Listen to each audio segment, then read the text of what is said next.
아는 기자, 아자 시작합니다. 정치부 이현수 기자 나와 있습니다. 저희가 이 대통령과 당선인 회동이 틀어진 가장 결정적인 이유가 이 한국은행 총재 인사권 갈등이라고 전해드렸는데 앞서 리포트 보면 그 부분이 좀 풀린 것 같네요. 네, 한국은행 총재 인사 문제에서 좀 접점을 찾으면서 회동의 불씨도 다시 살아난 것으로 보입니다. 관계자들에게 들어보면 이창용 IMF 국장이 원래도 후임 한국은행 총재로 가장 유력한 후보였다고 하고요. 청와대와 당선인 양측 모두 이창용 국장에 대해선 큰 이견이 없었던 셈인데요. 회동을 앞두고 소통이 좀 잘 안 된 측면이 있어 보입니다. 회동이 불발된 이후에 사실 이제 서로 날을 막 세워왔잖아요. 그런데도 이 물밑 접촉은 계속 있었나 봅니다. 네, 한국은행 총재 인사 문제가 이제 가닥을 잡은 것도 있고요. 오늘 문재인 대통령이 물꼬를 텄습니다.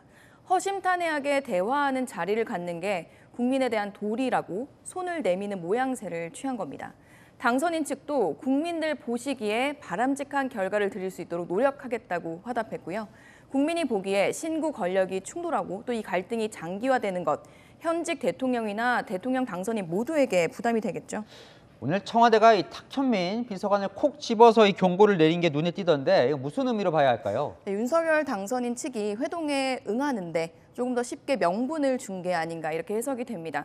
탁현민 을 전 비서관이 윤 당선인의 대통령 집무실 이전 추진과 관련해서 비서동에서 대통령 집무실까지 뛰어가면 30초다. 여기 안 쓸 거면 우리가 그냥 쓰면 안 되나 이런 조롱하는 듯한 SNS 글을 올려서 논란이 됐었는데요.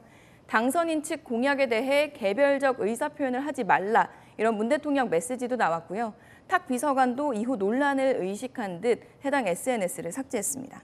자, 시청자 질문이 들어왔습니다. 이 만나면 사면 얘기도 하지 않겠냐는 질문이신데 그러니까요. 사면 논의는 어떻게 되고 있습니까, 지금? 물론 사면도 물밑에서 논의가 있을 것으로 보이는데요. 조용하게 논의가 되고 처리가 될 것으로 보입니다.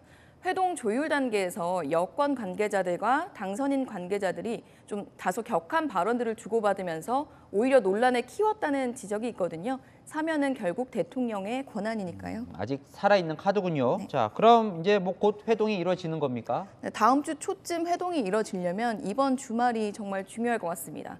저희가 보도해드린 대로 한국은행 총재 외에도 감사위원 또 선관위원 인선 문제도 의제로 남아있거든요. 이 부분에 대해서도 실무 협의가 추가로 있을 것으로 보여서 잘 매듭이 지어진다면 다음 주 정도로 회동이 예상됩니다. 근데 민주당이요. 연일 이 인수위 당선인 이 맹공을 퍼붓고 있는데요. 원래 허니문 기간이라는 게 있지 않나요? 저 역대 정부에서도 인수위가 좀 출범을 하고 나면 이제 현 정권과 좀 각을 세우기는 했는데요. 그래도 대선이 끝난 직후에는 당시 기사들을 좀 찾아봤더니 좀 거친 비판은 자제를 했더라고요. 그런데 이번에는 인수위 출범도 좀 빠른 편이고요. 양상도 다른 것 같습니다. 이명박 전 대통령 사면에는 당선인이 직접 해라. 또 대통령 집무실 이전에는 안보 공백을 초래한다. 대통령 갑질이다. 철회하라. 이렇게 각을 세우고요. 인수위 인선에도 MB 아바타 정권이라고 조목조목 비판하고 나서고 있습니다. 이번엔 그럼 허니문 기간 없이 민주당이 이렇게 독하게 나오는 이유가 뭘까요? 가장 큰 이유는 6월 1일로 예정돼 있는 지방선거일 겁니다. 대통령 선거를 치르고 바로 3개월도 안 돼서 전국 단위의 선거를 한 번 더 치러야 하다 보니 여야 모두 허니문을 둘 여유가 없는 것으로 보이고요. 그리고 0.73%포인트, 24만 표 차로 대선 승패가 갈린 것도 이유로 꼽힙니다. 양 진영이 최대한 결집한 결과다 보니까 민주당도 총공세를 펼쳐서 지지층을 결집시켜야 하는 상황이고요. 또 지방선거에 승리할 경우에 초반 윤석열 정부의 힘도 뺄 수 있을 거라고 보는 겁니다. 자, 청와대 이전은요. 용산으로 뭐 사실상 정해졌다고 저희가 전해드렸는데 광화문 외교부 청사도 오늘 돌아본 이유는 뭘까요? 우선 용산 시대를 열겠다라는 당선인의 의지는 매우 강합니다. 오늘 국민의힘 관계자들을 만나서도 용산 이전 의지를 피력한 것으로 알려졌는데요. 다만 용산 이전에 대한 반대 여론이 있다 보니 발표 시기를 좀 늦추면서 분위기를 보는 것 같습니다. 이제 졸속으로 결정한 게 아니다라는 모습을 위해 국방부뿐만 아니라 외교부 청사도 함께 둘러본 거고요. 다만 막판에 국방부 청사에서 외교부 청사로 대통령 집무실이 변경될 가능성도 완전히 배제할 수는 없습니다.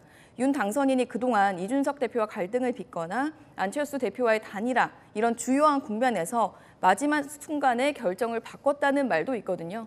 그렇다 보니 현재까지는 용산 이전 의지가 강하지만 막판에 마음을 바꿀 수 있다는 겁니다. 오는 일요일에 결과가 발표될 것으로 보이는데요. 발표 내용을 지켜봐야 할 것 같습니다. 이것도 궁금하던데요. 민주당은 계속해서 용산 국방부 청사로 이전을 하면 안보 공백이 생긴다면서 여러 이유를 들고 있거든요. 그래서 이 기자가 전문가들에게 그 말이 맞는지 좀 취재를 해봤죠. 네, 군 관계자들에게도 물어보고 이제 전문가들에게도 좀 물어봤습니다. 집무실을 이전하면 국방부 관련 부대가 이제 연쇄 이동을 해야 돼서 안보 공백이 초래된다. 이게 민주당의 주장이거든요. 근데 관계자들에게 물어보니 단순히 이전하는 것만으로는 안보 공백이 생기진 않을 거라는 쪽이 우선 다수였고요. 다만 모두 동일하게 지적하는 부분이 있었는데 급하게 촉박하게 이전하면 이 안보 공백이 실제로 발생할 우려가 있다라고 지적을 했습니다. 그리고 또 오늘 김병주 민주당 의원이 라디오 인터뷰에서 지적한 부분인데요.